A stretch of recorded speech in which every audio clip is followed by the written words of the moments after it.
Of colleges के इस online platform पर आप सभी का स्वागत करता हूं। आज हम लोग बीए तृतीय वर्ष की क्लास में उपस्थित हैं, जिसमें इतिहास विषय का अध्ययन करेंगे। और इतिहास विषय में हम लोग प्रथम प्रश्न पत्र का अध्ययन करेंगे, जिसका शीर्षक है भारत का सामाजिक एवं आर्थिक तथा सांस्कृतिक इतिहास 1200 ईस्वी से लेकर के 1900 ईस्वी के बीच। इसमें हम लोगों का जो आज का चैप्टर है वो है सल्तनत कालीन जो प्रशासनिक व्यवस्था है उसका अध्ययन करेंगे। और इसके अंतर्गत जो टॉपिक है वो है केंद्रीय प्रशासन, यानी जो सल्तनत काल में जो केंद्रीय प्रशासन था उसका अध्ययन हम लोग आज करेंगे। अब देखते हैं इसके अध्ययन के पीछे उद्देश्य क्या है। तो उद्देश्य है कि जो सल्तनत कालीन जो साम्राज्य है उसकी प्रशासनिक विभाजन कैसा था, और फिर उसका ज्ञान प्राप्त करेंगे और देखेंगे कि जो सल्तनत केंद्रीय प्रशासन है उसकी विशेषताएं क्या है, यानी साम्राज्य का प्रशासनिक विभाजन का ज्ञान प्राप्त करेंगे और उसकी विशेषताओं से परिचित। अब हम लोग आते हैं मुख्य विषय। मुख्य विषय में देखें कि पहला है, यानी मुख्य विषय में साम्राज्य का प्रशासनिक विभाजन। जैसे आज भी आप देखें तो पूरा जो भारत है एक देश है, और ये शासन और प्रशासन की के दृष्टिकोण से कई भागों में ये विभाजित है। जैसे केंद्र सरकार, राज्य सरकार, और फिर कमिश्नरेट, फिर जिला, और फिर तहसील, ब्लॉक और ग्राम के स्तर।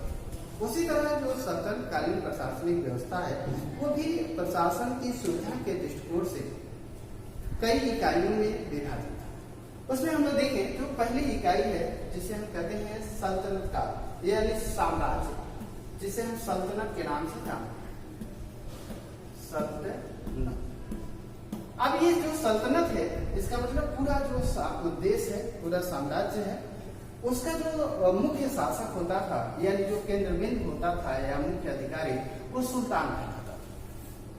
ये पूरे शासन का, पूरे साम्राज्य का एपेक्स बॉडी होता था, यानी केंद्र बिंदु होता था। उसके नीचे जो साम्राज्य है वो विलायत या प्रांत या इक्ता, यानी प्रांतों में विभाजित था। जो साम्राज्य है, सल्तनत है, वो प्रांतों में विभाजित था। उस प्रांतों को हम विलायत और इक्ता के नाम से भी जानते थे।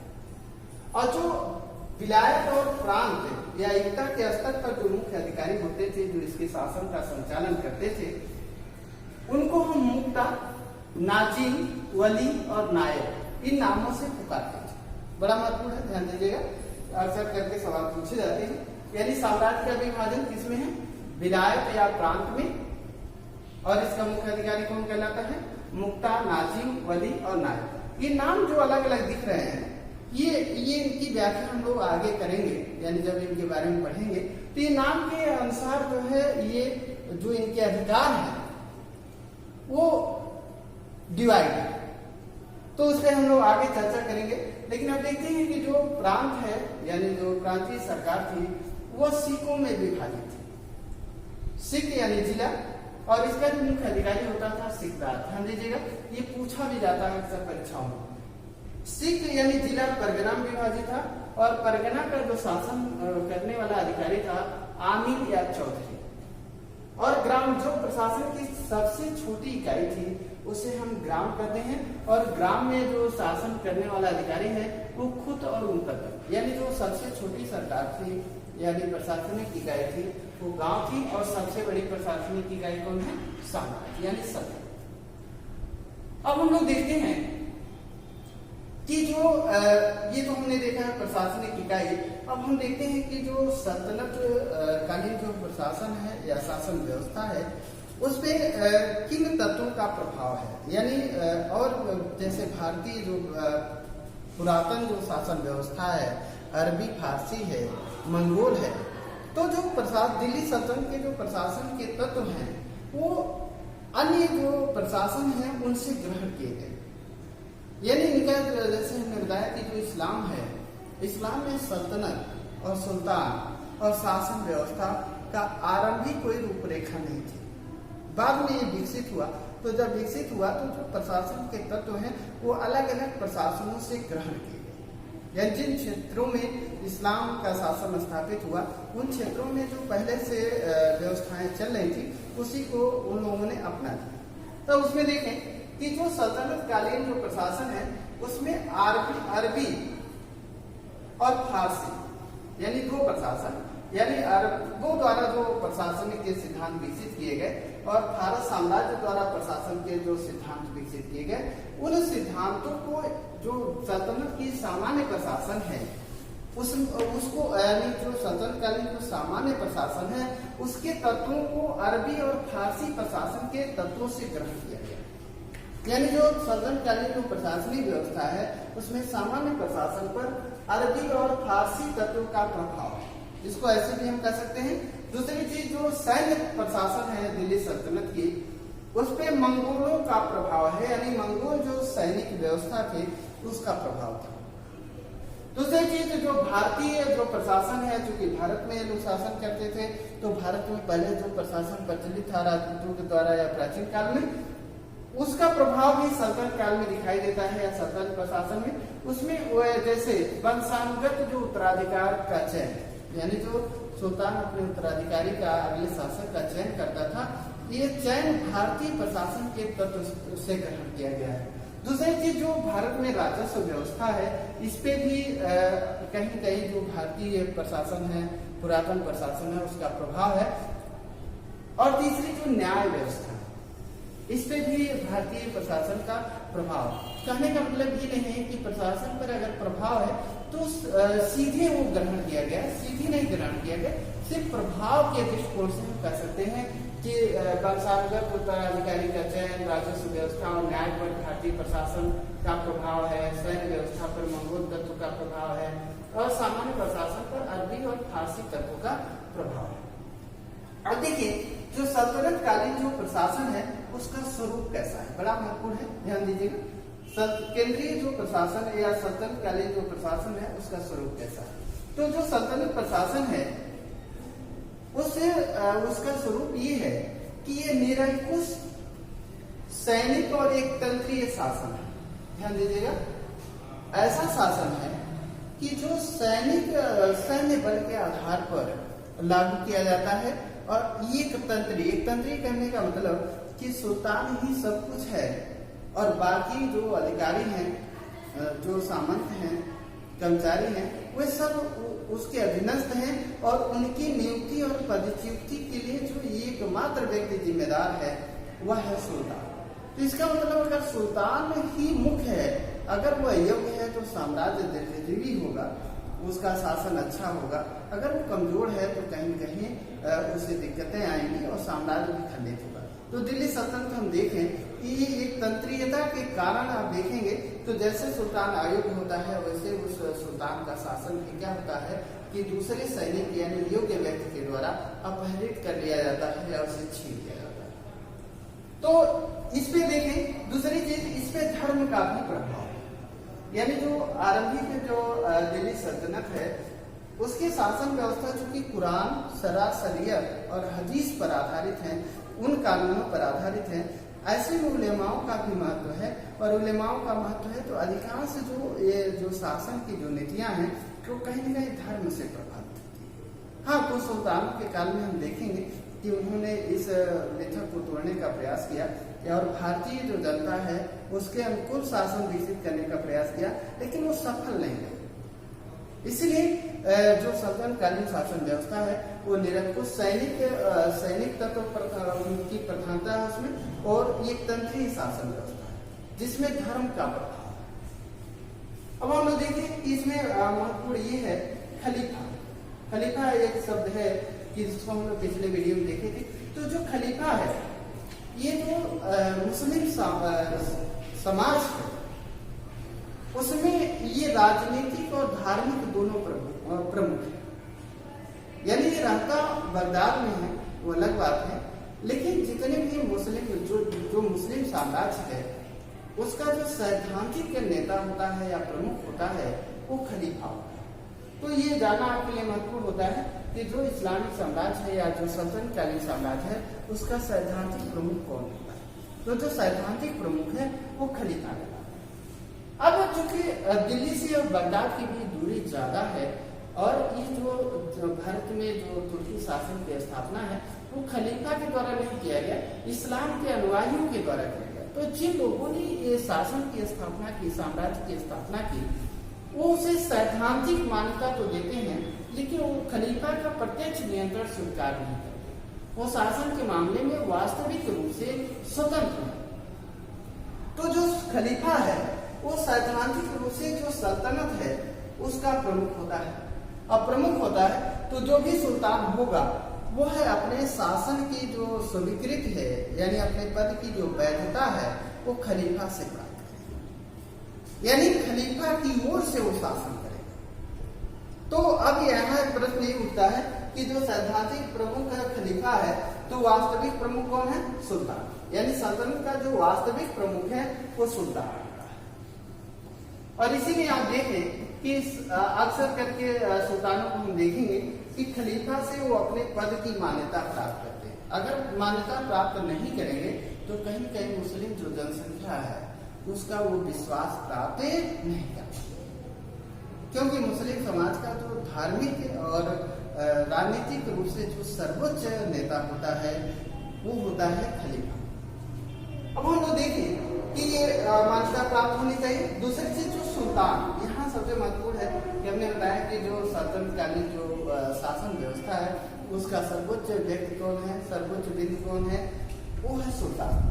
और सुल्तान एक साम्राज्य का यानी सल्तनत का प्रमुख अधिकारी होता था और ये सुल्तान पृथ्वी पर ईश्वर का प्रतिनिधि माना जाता था। ध्यान देंगे कि जो सुल्तान होता था वो पृथ्वी पर ईश्वर का प्रतिनिधि माना जाता था, इसलिए जिले इलाही और नियामत ये खुदाई जैसी उपाधियां धारण करते थे। ऐसा क्यों? इसलिए कि जो सुल्तान है उनका मानना है कि वह ईश्वर के प्रतिनिधि के रूप में शासन करते हैं। ऐसे में वो किसी की कृपा से शासन नहीं प्राप्त करते, ये ईश्वर की इच्छा से शासन करते हैं। ऐसे में जो उनके नियम और कानून हैं, जो उसके कृत्य हैं, वो ईश्वर के अनुसार निर्धारित किए जाते हैं और वो ईश्वर द्वारा उसे प्रेरित किया जाता है। इसीलिए वो अक्सर करके ये अपने को जो सामान्य जनता है उससे ऊपर रखने में सफल होते हैं। जैसे बलवन को अगर उदाहरण लें तो बलवन जिन परिस्थितियों में शासन बना था तो बलवन के ऊपर अपने जो नासिरुद्दीन महमूद था, सल्तनत का इलबरी वंश का अंतिम जो सुल्तान था, उसको जहर देकर के हत्या करने और उससे सत्ता अपहरण का आरोप लगा बलवन पर। तो बलवन ने इस आरोप से अपने को मुक्त करने के लिए जो राजा का सिद्धांत विकसित किया था उसमें ये बात प्रमुख रूप से उभर करके आई कि जो सुल्तान है, बलवन ने कहा कि मैं ईश्वरीय कृपा से सुल्तान बना हूं, मैं किसी को विष दे करके या किसी व्यक्ति के सामान्य व्यक्ति की कृपा से सुल्तान नहीं बना हूं, बल्कि मैं ईश्वर की इच्छा से ईश्वर के प्रतिनिधि के रूप में सुल्तान बना। इसीलिए वो उपाधि धारण करता है और बताता है कि जो सुल्तान है वो सामान्य जनता से ऊपर है और जो भी उसके कृत्य हैं वो ईश्वरीय प्रेरणा के या प्रेरणा के अनुसार है, इसलिए वह ईश्वर की छाया है। तो इस तरह हम देखें कि ये सुल्तान इस तरह की उपाधियां भी दिल्ली सल्तनत में ग्रहण करते हैं। इसको हम मुगल काल में देखेंगे तो मुगल काल में ये जो सिद्धांत है ईश्वर के प्रतिनिधि और छाया का, ये बिल्कुल स्पष्ट हो जाता है, क्योंकि अकबर जो है या अन्य जो मुगल बादशाह हैं, शाहजहां तक आते आते आप देखेंगे तो सीधे वो परम पिता की उपाधि धारण कर लेते, तो वहाँ ज्यादा स्पष्ट दिखाई देगा। लेकिन यहाँ पर हम लोग जाने ये पूछता है कि जो दिल्ली सल्तनत के सुल्तान है वो कौन सी उपाधि धारण करते थे? जिले इलाही और नियाबत खुदाई। और सुल्तान की जो उपाधि धारण करने की बात है तो जो पहला विश्व इतिहास का जो पहला सुल्तान है वो महमूद गजनवी। यहाँ ध्यान दीजिएगा कि हमने बताया कि खलीफा वास्तविक सैद्धांतिक प्रमुख होता है जो मुस्लिम साम्राज्य होता है, लेकिन जो साम्राज्य की स्थापना करता है वो एक सैनिक नेता होता है और वही जिस क्षेत्र पर अधिकार करता है वहां का वास्तविक शासक हो जाता है। तो अब वास्तविक शासक को महमूद गजनवी ने स्वयं सुल्तान की उपाधि धारण कर ली और चूंकि महमूद गजनवी पर अब खलीफा की मजबूरी बन गई कि उसे वो सुल्तान के रूप में स्वीकार करे। अगर नहीं स्वीकार करता तो तभी महमूद गजनवी के ऊपर कोई प्रभाव नहीं पड़ता। ऐसे में खलीफा की मजबूरी बनी कि आने वाले आगे के सुल्तानों को सैद्धांतिक रूप से मान्यता देता है। तो आपसे पूछता है कि मुस्लिम इतिहास में प्रथम सुल्तान की उपाधि धारण करने वाला कौन शासक है? तो महमूद गजनवी। दूसरी चीज, सल्तनत काल में अगर देखा जाए तो प्रथम सुल्तान की उपाधि धारण करने वाला अगर कोई व्यक्ति है तो इल्तुतमिश, क्योंकि ऐबक ने सुल्तान की उपाधि धारण नहीं की तो उसके बाद जो शासक बना इल्तुतमिश, तो उसी ने प्रथम बार सुल्तान की उपाधि धारण किया। अब देखिए कि सुल्तान होता कौन है, यानी उसकी क्षमता क्या है। तो जो सुल्तान है वो सर्वोच्च सेनापति है, ध्यान दीजिएगा, यानी सुप्रीम कमांडर है सल्तनत का। दूसरी चीज, सर्वोच्च कानून निर्माता है और सर्वोच्च न्यायाधीश है, यानी ये शक्तियां, उसमें जो प्रमुख शक्तियां हैं उसका अंतिम स्रोत सुल्तान है। दूसरी चीज, सल्तनत काल में सुल्तान चयन की कोई परंपरा नहीं है, विशेष परंपरा नहीं है। हालांकि इल्तुतमिश ने वंशीय परंपरा चलाने की व्यवस्था की। उसने अपने उत्तराधिकारी के रूप में रजिया का चयन किया और उसने सोचा कि शासक के मृत्यु के बाद तो उसके जो उत्तराधिकारी हैं उनमें उत्तराधिकार का संघर्ष होता है। ऐसे में शासक जो गद्दी है, यानी जो सत्ता है, वो दूसरे के हाथ में चली जाती है या उत्तराधिकारियों के पतन का कारण। तो उसने क्या किया कि जो सुल्तान के चयन की जो परंपरा नहीं थी इस्लाम में, उस परंपरा को, यानी वंशीय जो उत्तराधिकार की परंपरा थी, उसको स्थापित करने का प्रयास किया इल्तुतमिश ने। और लेकिन ये दीर्घजीवी नहीं रहा, यानी कि ये वंशीय उत्तराधिकार चयन की जो परंपरा है ये दीर्घजीवी नहीं रहा और बाद में इसका भी पतन। अब सुल्तान के लिए योग्यता महत्वपूर्ण थी। ऐसे में आप देखें कि सल्तनत काल में जो योग्यता का निर्धारण है वो तलवार होती है, शक्ति होती है, यानी जिसमें शक्ति है वही सुल्तान बनता है। इसीलिए दिल्ली सल्तनत के 320 वर्षों के इतिहास में आप देखेंगे कि वंश बदलते रहे।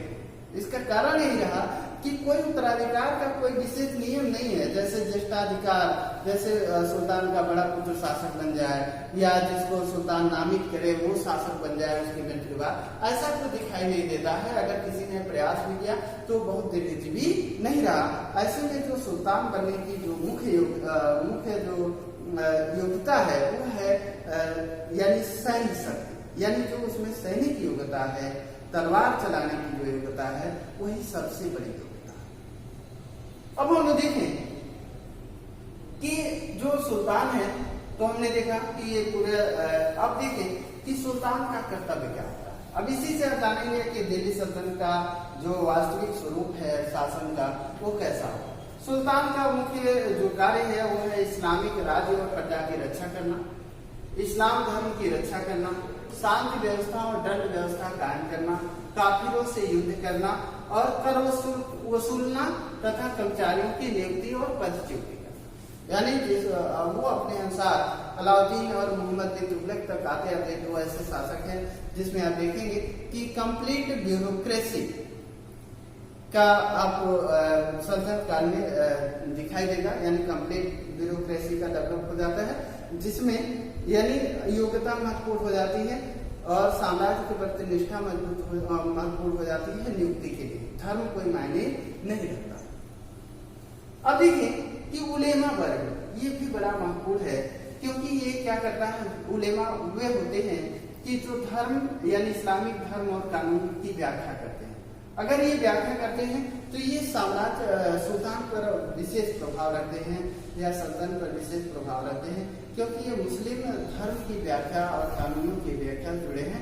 ऐसे में जो जनता है उस पर भी प्रभाव है, तो ये शासन व्यवस्था को प्रभावित करते हैं। दूसरी चीज जो उलेमा वर्ग है, इसी वर्ग से न्याय व्यवस्था, जो न्याय विभाग था और दान विभाग और धर्म विभाग, यहाँ पे यही वर्ग के लोग नियुक्त होते थे। यानी न्याय, धर्म और दान विभाग ऐसे विभाग थे सल्तनत में जिनमें प्रमुख रूप से उलेमाओं के ही नियुक्ति होती थी।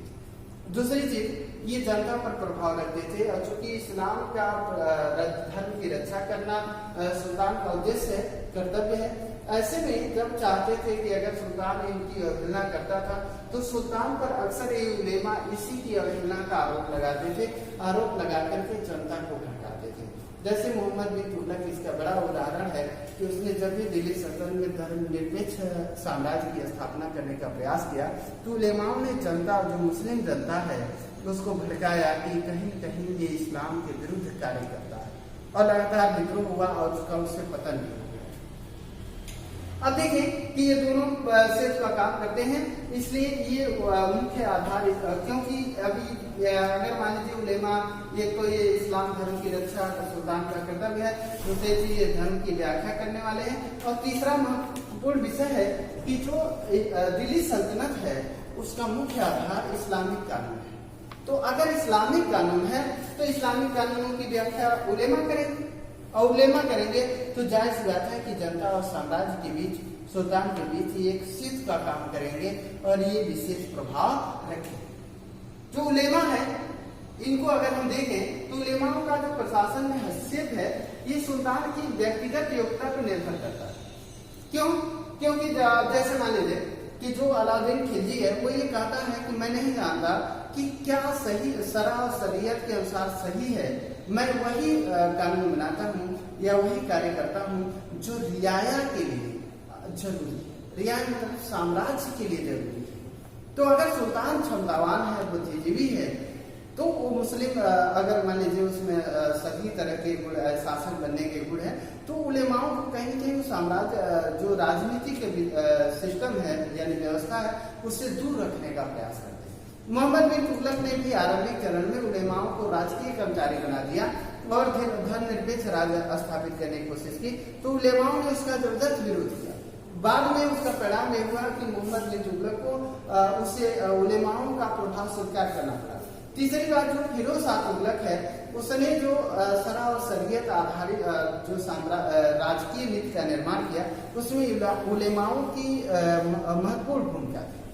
तो ये अक्सर करके पूछा जाता है कि उलेमाओं का प्रशासन में सबसे अधिक हैसियत किसके काल में था, तो वो है फिरोज शाह तुगलक, यानी फिरोज शाह के काल में इस चरम है। दूसरी चीज अमीर वर्ग। अमीर वर्ग ऐसा है कि जो भी इसी वर्ग से जो शासनकालीन जो अधिकारी और कर्मचारी हैं, सैनिक हैं, सामान्य प्रशासन और सैनिक प्रशासन में, वो सभी अमीर कहलाते हैं, यानी अमीर वर्ग से आते हैं। दूसरी चीज हम लोग देखें कि जो अमीर हैं वो सुल्तान के साथ सहयोगात्मक रुख अपनाते हैं। अब देखें कि केंद्र में मंत्रिपरिषद की भी व्यवस्था थी, यानी सुल्तान जो शासन व्यवस्था संचालित करता था वो केंद्रीय संस्थाओं के परामर्श से वो संचालित करता था, हालांकि उनके परामर्श को मानने के लिए बाध्य नहीं था। जैसे मजलिस एक खलवत एक संस्था का नाम मिलता है जो मंत्रिपरिषद है, यानी केंद्रीय मंत्रिपरिषद में होते थे, ये सुल्तान को महत्वपूर्ण विषयों पर सलाह देता था, लेकिन सुल्तान इस सलाह को मानने के लिए बाध्य नहीं है। अक्सर करके वो मानता था लेकिन मानने के लिए बाध्य नहीं है। दूसरी चीज रहा ये दरगाह, ये मजलिस एक खलवत से छोटी संस्था है, इसमें सुल्तान के अति विश्वसनीय लोग शामिल होंगे। इस तरह की संस्थाओं का विकास हम मुगल काल प्रशासन में देखेंगे और अच्छे ढंग से होता है, स्पष्ट हो जाता है। दूसरी चीज, सुल्तान के कुछ दो प्रशासनिक कक्ष का उल्लेख मिलता है जहां वो सामान्य कार्य को निपटाता था, जैसे बार-ए-आजम, इसमें सुल्तान सामान्य कार्य करता था तथा विदेशियों से मुलाकात करता था और जन अदालत लगाता था। तो बार-ए-आजम एक सामान्य उसका प्रशासनिक कक्ष है, जिसे दरबार आप भी कह सकते हैं। दूसरा है बार-ए-खास, इसमें सुल्तान गोपनीय कार्य करता था। अब हम लोग देखें कि इससे कुछ महत्वपूर्ण प्रश्न राजनीतिक होते हैं, जैसे सुल्तान की प्रथम उपाधि किसने धारण की, सल्तनत काल में प्रथम सुल्तान की उपाधि किसने धारण की, उलेमा वर्ग का प्रशासन प्रभाव किसके काल में सर्वाधिक था, सुल्तान की जन अदालत कहाँ लगाई जाती थी। Thank you.